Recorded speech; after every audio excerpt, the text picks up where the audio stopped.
నా మీద పెద్ద ప్రేమ వలబోసేస్తా ఉన్నారు. పిచ్చివాళ్ళారా, అన్ని గుర్తున్నాయి అయ్యా. గతంలో సార్ మనస్పర్ధలు వచ్చాయి చెప్తున్నాను సార్ మీకు 7 సంవత్సరాల క్రితం నా భార్యకి క్యాన్సర్ వచ్చిందండి హైదరాబాద్లో. సర్జరీ చేయించానండి. 15 days హాస్పిటల్లో ఉన్నామండి. మళ్ళా 10 రూపాయలకి రండి కీమో చేయించానని చెప్పి డాక్టర్ సెన్సార్ గారు చెప్తే ఈ ఎదవలకి ఇంటికి వచ్చానండి. ఈ ఎదవలో 5 నిమిషాలు కూడా లోపల రావద్దన్నారు మమ్మల్ని. 5 నిమిషాలు కూడా మొగుడు పిల్లం మా ఇంటికి రావద్దు అయ్యా. ఇది వారి ఆదేశం అండి. వీళ్ళు మా మీద ప్రేమ చూపిస్తున్నారా? మొగుడు పిల్లలు వద్ద కలిసి గుమ్మలో కాసేసి మా ఇంటికి రావద్దు అంటే హైదరాబాద్లో బ్రాహ్మిన్స్ చక్రం సుధాకర్ గారు ఉంటే వారింటికి తీసుకెళ్ళిపోయి అయ్యా ఆ 2 days ఉండి అక్కడికి రిటర్న్ అయ్యామండి.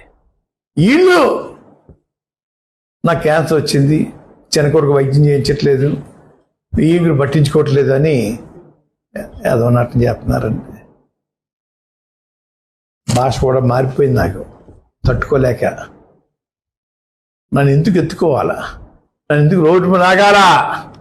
మీకు నాకు సంబంధాలు లేవే, 1 year నుంచి మేము రాకపోకలు లేవే, పూర్తిగా దిగిపోయే, ఇంకా నన్ను టార్గెట్ చేస్తా ఉన్నారా?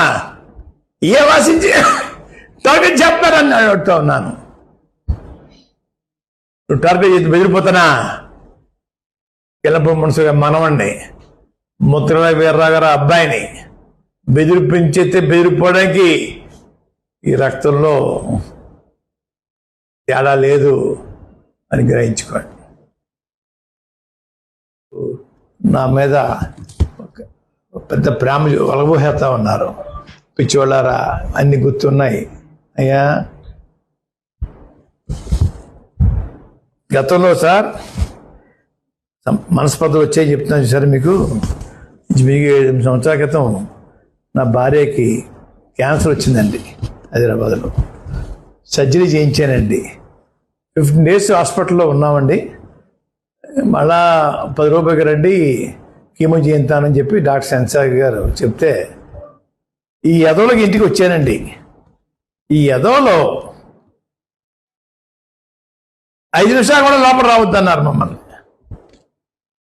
5 నిమిషాలు కూడా మొగుడు పిల్లం మా ఇంటికి రావద్దు అయ్యా. ఇది వారి ఆదేశం అండి. వీళ్ళు మా మీద ప్రేమ చూపిస్తున్నారా? మొగుడు పిల్లలు వద్ద కలిసి గుమ్మలో కాసేసి మా ఇంటికి రావద్దు అంటే హైదరాబాద్లో బ్రాహ్మిన్స్ చక్రం సుధాకర్ గారు ఉంటే వారింటికి తీసుకెళ్ళిపోయి అయ్యా ఆ 2 days ఉండి అక్కడికి రిటర్న్ అయ్యామండి. వీళ్ళు నాకు క్యాన్సర్ వచ్చింది, చిన్నకొరకు వైద్యం చేయించట్లేదు, వీళ్ళు పట్టించుకోవట్లేదు అని ఏదో నాటం చేస్తున్నారండి. భాష కూడా మారిపోయింది నాకు తట్టుకోలేక. నన్ను ఎందుకు ఎత్తుకోవాలా? నన్ను ఎందుకు రోడ్డు మీద రాగాలా?